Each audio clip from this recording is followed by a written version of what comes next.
Online YouTube channel में आप सभी छात्र छात्राओं का स्वागत है। आज रसायन विज्ञान के चैप्टर बहुलक को पढ़ते हैं। यहाँ पर बहुलक को अंग्रेजी में पॉलीमर कहते हैं। पॉलीमर दो शब्दों से मिलकर के बना है। ग्रीक भाषा में दो शब्द हैं, पॉली प्लस मर। ग्रीक भाषा में पॉली को अर्थ होता है अनेक, मर का अर्थ होता है भाग या इकाई। अतः अनेक, संरचनात्मक, एकलक इकाइयां की पुनरावृत्ति योग से बहुलक का निर्माण होता है।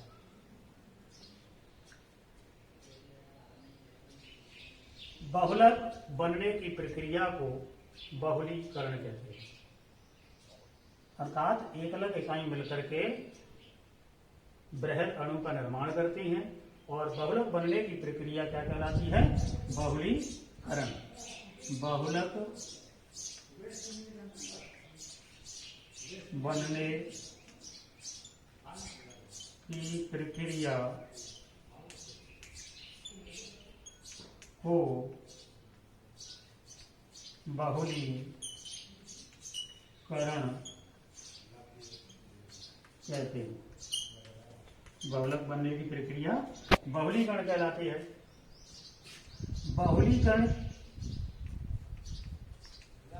बहुलीकरण की प्रक्रिया में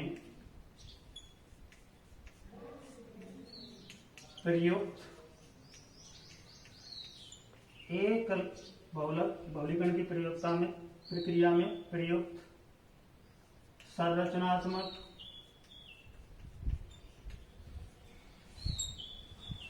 इकाई एकलक कहलाती है।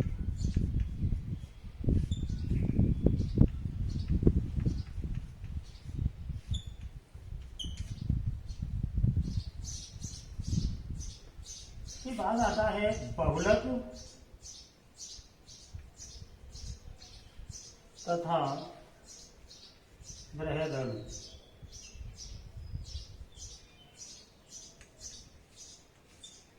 बहुलक तथा बृहद अणु।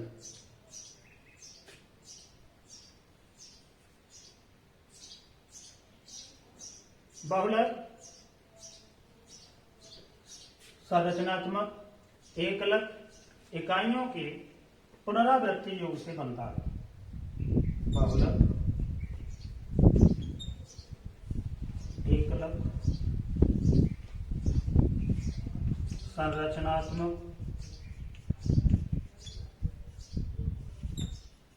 एकलक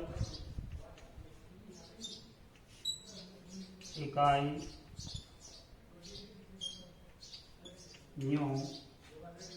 के पुनरावृत्ति योग से बनता है। जबकि बृहद अणु में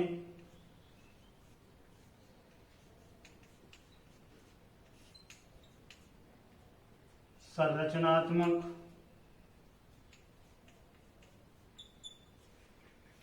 एकलक इकाइयां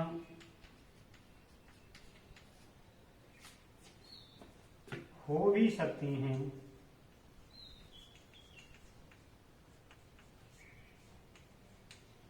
अथवा नहीं। उदाहरण के लिए प्रोटीन ले लेते हैं।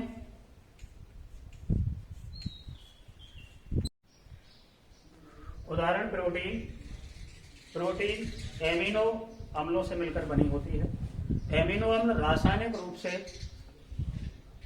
समान होते हैं परंतु संरचनात्मक रूप से समान नहीं होते। अतः प्रत्येक बहुलक बृहद अणु होता है परंतु प्रत्येक बृहद अणु बहुलक नहीं होता है। इस टॉपिक के आगे अब अगला टॉपिक आता है नया, बहुलकों का वर्गीकरण। बहुलकों का वर्गीकरण। बहुलकों को 6 भागों में वर्गीकृत किया गया है। नंबर 1, स्रोत के आधार पर।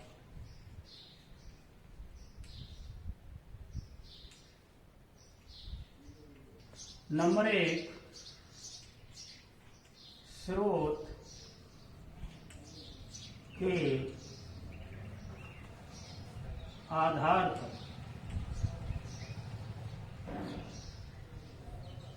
नंबर 2,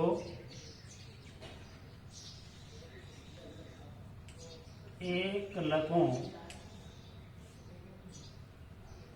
के आधार पर।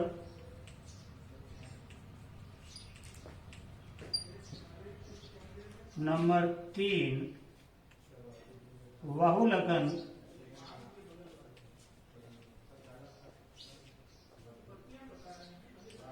के आधार पर।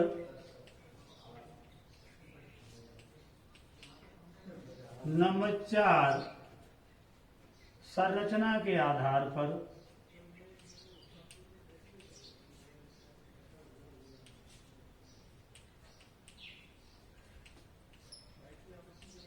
नंबर 5, तापमान के आधार पर। नंबर 6, लास्ट, आणविक बलों के आधार पर। आणविक बलों के आधार पर। स्रोत के आधार पर बहुलकों को पुनः 3 भागों में बांटा गया है। नंबर 1, प्राकृतिक बहुलक।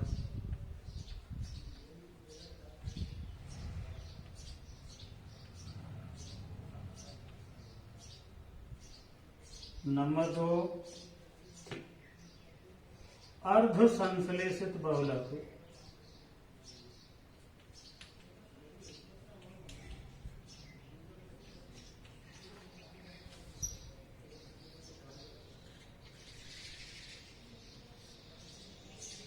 नंबर 3, संश्लेषित बहुलक।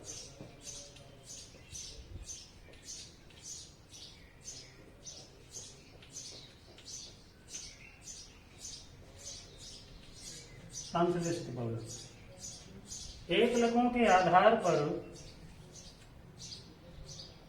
2 भागों में बांटा गया है। समबहुलक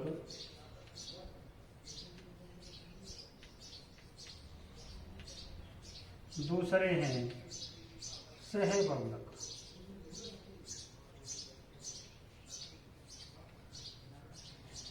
सहबहुलकों को पुनः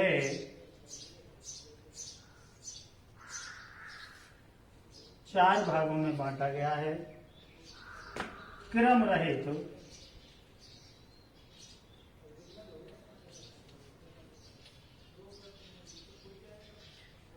क्रम रहित सहबहुलक,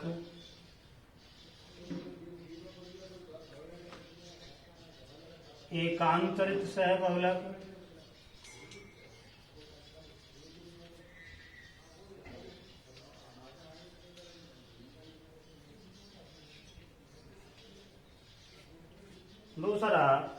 तीसरा नंबर है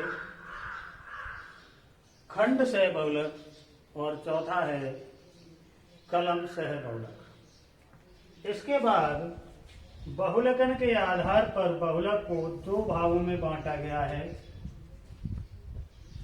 योगज बहुलक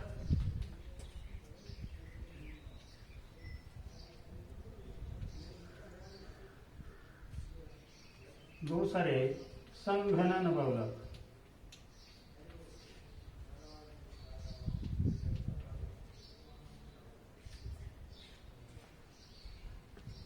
बहुलकन के विधि के आधार पर बहुलक, योगज और संघनन दो प्रकार के बहुलक होते हैं, लेकिन सभी प्रकार के बहुलकों का वर्गीकरण इस विधि के आधार पर नहीं किया जा सकता है। अतः बहुलीकरण प्रक्रिया के आधार पर इसे दो भागों में और बांटा गया है। एक है श्रृंखला वृद्धि बहुलक और दूसरे हैं पद से वृद्धि बहुलक। संरचना के आधार पर बहुलकों को तीन भागों में बांटा गया है।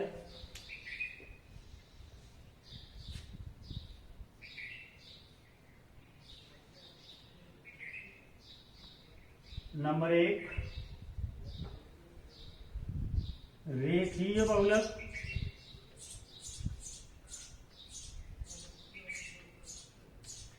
नंबर दो, शाखित बहुलक।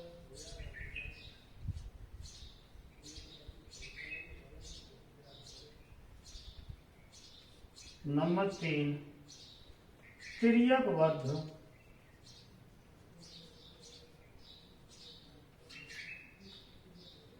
जाल बहुलक।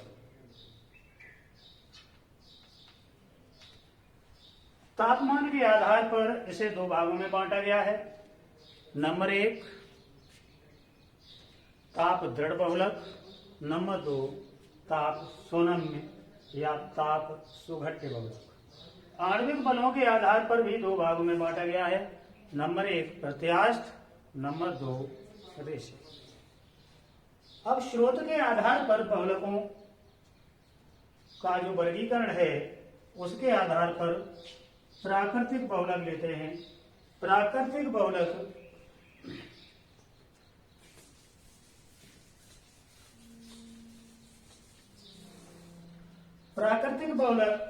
वे बहुलक जो प्रकृति द्वारा निर्मित होते हैं, अर्थात पेड़ पौधे और जंतुओं से प्राप्त किए जाते हैं। ऐसे बहुलकों को प्राकृतिक बहुलक कहते हैं, जैसे प्राकृतिक रबर, सेल्यूलोस,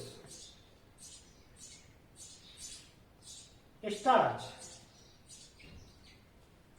अर्धसंश्लेषित बहुलक वे बहुलक प्राकृतिक बहुलकों को रासायनिक अभिक्रिया द्वारा प्रयोगशाला में सुधार किया जाता है। ऐसे बहुलकों को अर्धसंश्लेषित बहुलक कहते हैं, जैसे सेल्यूलोज डाई एसीटेट, वल्कनीकृत रबर। संश्लेषित बहुलक वे बहुलक जिन्हें प्रयोगशाला में रासायनिक अभिक्रिया द्वारा संश्लेषित किया जाता है। ऐसे बहुलकों को संश्लेषित बहुलक कहते हैं। संश्लेषित बहुलकों का दैनिक जीवन में अत्यधिक महत्व है और हमारे दैनिक जीवन में इन बहुलकों का ही उपयोग अधिकांशतः किया जाता है, जैसे पॉलीएथीन, पॉलीवाइनल क्लोराइड, पॉलीस्टाइरीन, टेफ्लॉन इत्यादि संश्लेषित बहुलक हैं। एकलकों के आधार पर बहुलकों को दो भागों में बांटा गया है। नंबर एक है समबहुलक। समबहुलक वे बहुलक जो एक ही प्रकार की एकलक इकाइयों से मिलकर बने होते हैं, उन्हें समबहुलक कहते हैं। जैसे उदाहरण के लिए CH2 double bond CH2 double bond CH2 ethene है। बहुलक बनाने के लिए एकलक इकाई के n मॉलिक्यूल, n का मतलब है कि एकलक इकाइयों की संख्या अनेक है, बहुत अधिक मात्रा में है।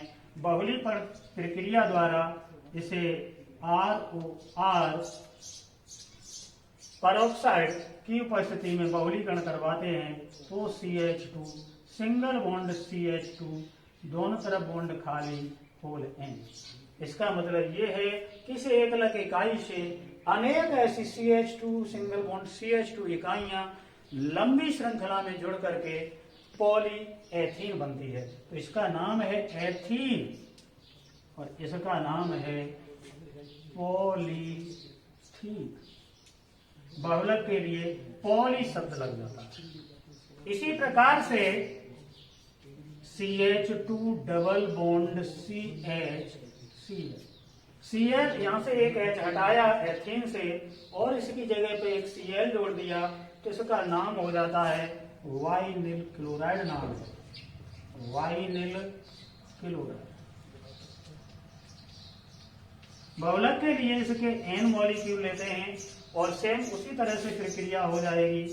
Single CH2 single bond CH दोनों तरफ बॉन्ड खाली Cl होल लगा दिया N। तो यहाँ था वाइनिल क्लोराइड, यहाँ पॉली शब्द लग जाएगा, नाम हो जाएगा पॉली वाइनिल क्लोराइड PVC। इसी प्रकार से अन्य उदाहरण है जैसे स्टाइलिन। स्टाइलिन में क्या करेंगे, यहाँ Cl की जगह पे C6H5 या बेंजीन वाले जोड़ देते हैं तो ये स्टाइलिन हो जाएगा। और अब इसकी जगह पर यदि यहाँ पे भी C6H5 जैसे यहाँ पे C6H5 जोड़ दिया तो इसका नाम हो गया स्टाइलिन। इसी प्रकार से यहाँ पर इसका नाम C6H5 जोड़ दिया तो इसका नाम हो गया पॉलीस्टाइलिन। इस प्रकार से यहाँ पर ये कुछ उदाहरण हैं जिन्हें आप आसानी से समझ सकते हैं। और बहुलक के लिए ये सरल उदाहरण हैं जैसे CH2 double bond CH vinyl chloride, CH2 double bond CH यहाँ बेंजीन वाले भी जोड़ सकते हैं जिसका नाम है स्टाइलिन। इसी प्रकार से CH2 डबल बॉन्ड CH यहाँ CN जोड़ दिया तो इसका नाम है एक्रिलोनाइट्राइड।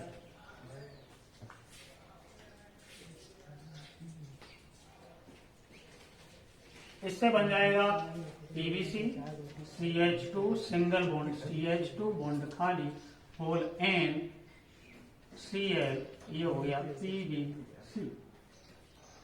N मॉलिक्यूल ले लेते हैं। इसी प्रकार से ये CH2 बॉन्ड सिंगल में चेंज कर दो, CH2 इधर बॉन्ड खाली कर दो इसका और इधर इस पर C6H5 जोड़ दिया, ये हो गया पॉलीस्टाइरीन। इसी प्रकार से यहाँ CH2 सिंगल बॉन्ड CH यहाँ CN जोड़ दिया, बॉन्ड खाली होल N तो ये CN इसका नाम हो जाएगा पॉली एक्रिलोनाइट्राइल, जिसे शॉर्ट में हम लिख सकते हैं PAN पान। P for poly, A for acrylo, N for nitrile पान। इसी प्रकार से यदि यहाँ पे हम F कर देते हैं CF2 इसका नाम है टेट्राफ्लोरोएथिलीन और यहाँ से यहाँ पे भी यही हो जाएगा CF2 नाम है टेफ्लॉन। और टेफ्लॉन का उपयोग नॉन स्टिक बर्तनों को बनाने, बर्तनों के ऊपर परत चढ़ाने में इसका उपयोग किया जाता है। एकलकों के आधार पर समबहुलक के उदाहरण हैं ये। इसके बाद लेते हैं सहबहुलक।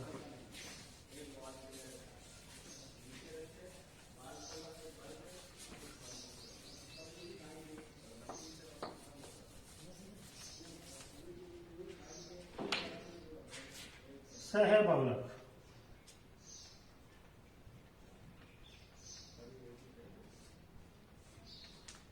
वे बहुलक जिनमें एक से अधिक प्रकार की एकलक इकाइयां जुड़ी होती हैं उन्हें सहबहुलक कहते हैं। अर्थात एक से अधिक प्रकार की एकलक इकाइयों के पुनरावृत्ति योग से बने बहुलकों को सहबहुलक कहते हैं। सहबहुलक का उदाहरण है नायलॉन 66। नायलॉन 66 काफी महत्वपूर्ण उदाहरण है। नायलॉन 66 का निर्माण कैसे होता है, तो नायलॉन 6 पर एडिपिक अम्ल CH2 का होल 4 COOH, इसी प्रकार इधर लिख देंगे COOH, एन मॉलिक्यूल ले लेंगे। अब देखिए इसका नाम याद करने के लिए तरीका क्या है, इसका आईपीएसी में नाम होगा, जैसे कार्बन कितने हैं 1 और 4 5 और 5 और 1 6, तो यहाँ नंबरिंग कर देंगे। नंबरिंग के लिए यहाँ पे हो जाएगा 1 और ये 4 यहाँ हो जाएंगे, ये हो जाएगा 6, तो इसका आईपीएसी में नाम हो जाएगा हेक्सेन 1,4-डाइओइक अम्ल, अर्थात इसे सामान्य रूप से ऐसे भी कह सकते हैं टेट्रामेथिलीन डाइकार्बोक्सिलिक अम्ल। इस तरीके से आप आसानी से याद कर सकते हैं, टेट्रामेथिलीन डाइकार्बोक्सिलिक अम्ल पर अभिक्रिया करते हैं हेक्सामेथिलीन। तो देखो इस प्रकार, जैसे यहाँ टेट्रामेथिलीन या हेक्सामेथिलीन, मैथ का मतलब एक कार्बन, इन का मतलब हाइड्रोजन परमाणुओं की संख्या दुगनी होगी। इसके बाद हेक्सा के लिए यहाँ पर लगा देंगे 6, डाइएमीन, एमीन का मतलब NH2, डाइएमीन NH2। तो ये है इसके नाम याद करने की ट्रिक कि हेक्सामेथिलीन डाइएमीन, मैथ का मतलब एक कार्बन, इन का मतलब हाइड्रोजन दुगने, हेक्सा का मतलब 6, डाइएमीन का मतलब 2 एमीनो समूह जोड़ देते हैं। बहुलक, अब बहुलक कैसे बनेगा, यहां से इसका OH, इधर साइड से H निकल जाएगा H2O, H2O यहां से निकल जाएगा। इसी प्रकार से क्योंकि इधर भी एक अलग इकाई एक जुड़ेगी, तो इधर से भी एक OH निकल जाएगा और इधर से एक H हट जाएगा। अब यहाँ पे क्या बचा, C double bond O, bond खाली क्योंकि OH यहां से हट गया, इधर जैसा है वैसा ही लिख देंगे CH2 का whole 4 C double bond O। इसके बाद ये OH यहां से हट गया, H यहां से हट गया, N का बॉन्ड खाली हो गया, यहां पे जोड़ देंगे N, इस पे बॉन्ड लीजिए H, बन जाएगा CH2 का होल 6 NH, इधर बॉन्ड खाली होल N।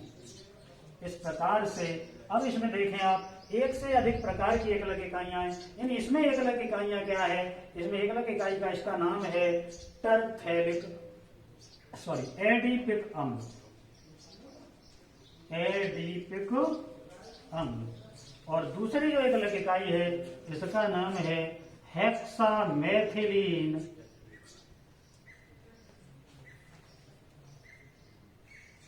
डाइएमीन, और इसका नाम है नायलॉन 6। अब इसे नायलॉन 6 क्यों कहते हैं, इसका मतलब ये है कि इसकी दोनों एकलक इकाइयों में कार्बन परमाणुओं की संख्या 6 होती है, इसलिए इसका नाम है नायलॉन 6। देखें इस इकाई में देखें, एक कार्बन और 4 कार्बन, ये 4 और 1 ये 6 कार्बन, यानी इस एकलक इकाई में 6 कार्बन है। यहाँ देखें, यहाँ होल 6 लगा है, यानी यहाँ कार्बन परमाणुओं की संख्या 6 है, इसलिए इसका नाम है नायलॉन 6। इसी प्रकार से सहद्रवलीकरण का दूसरा उदाहरण और देख लेते हैं।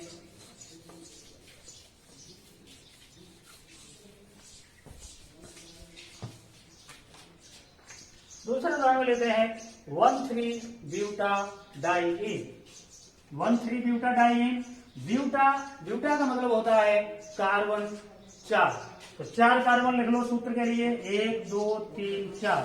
1,3 वन का मतलब 1 और 3 नंबर पे डबल बॉन्ड जोड़ दो, 1 नंबर 2 नंबर 3 नंबर और 4 नंबर, यानी 1 नंबर पे यहाँ डबल बॉन्ड और 3 नंबर पे यहाँ पे डबल बॉन्ड जोड़ देंगे, तो 1,3-ब्यूटा, तो डाइईन। अब इसका मतलब इसमें एक सिंगल बॉन्ड जोड़ दो, बाकी जो कार्बन बचे उसमें हाइड्रोजन द्वारा इसका बैलेंस पूरा कर दो, तो 2 बॉन्ड यहाँ आ गए, कितने हाइड्रोजन जुड़ेंगे 4। इसी तरह से यहाँ 1 2 3 बॉन्ड आ गए, यहाँ हाइड्रोजन कितने जुड़ जाएंगे 1 जुड़ जाएगा। इसी प्रकार से यहाँ हाइड्रोजन कितने जुड़ेंगे 1, और यहाँ हाइड्रोजन कितने जुड़ेंगे 1। आगे 2 मॉलिक्यूल लगा दो, नाम हो गया ब्यूटा 1,3-डाइईन, ब्यूटा 1,3-डाइईन। अब एक प्रकार की एकलक इकाई ये हो गई।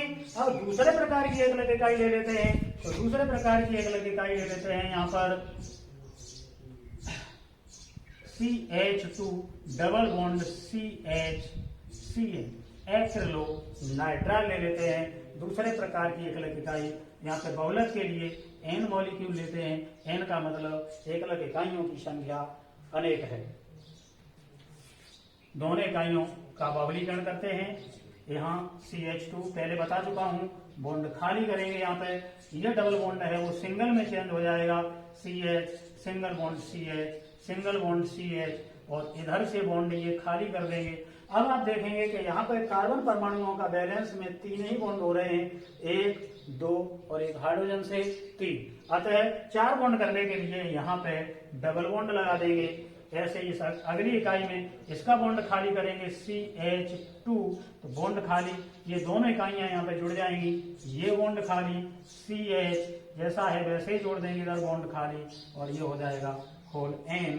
इस प्रकार से ये एक बहुलक बनता है जिसका नाम है ब्यूना N।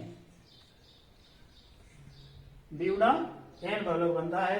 ब्यूटा 1,3 डाइईन और एक्रिलोनाइट्राइल के सह बहुलीकरण। समझ में आ गया होगा सभी के में सह बहुलीकरण। इसके बाद अब मैं अगला उदाहरण लेता हूं बहुलकन के संरचना के आधार पर वर्गीकरण। बहुलकन के प्रकार के आधार पर वर्गीकरण, यहां से कट गया है, या बहुलकन के आधार पर, बहुलकन के आधार पर वर्गीकरण। बहुलकन के आधार पर वर्गीकरण पहले लिख चुका हूं, 2 प्रकार से है। तो पहले एक वैज्ञानिक हैं जिनका नाम है कैरोथस। आज बहुलकों में हमने केवल 2 प्रकार के बहुलकों का वर्गीकरण पढ़ा, स्रोत के आधार पर और एकलकों इकाइयों के आधार पर बहुलक का वर्गीकरण पढ़ा। इससे आगे का नेक्स्ट टॉपिक है बहुलकन के आधार पर बहुलकों का वर्गीकरण। कल पढ़ते हैं इसी समय। Thank you.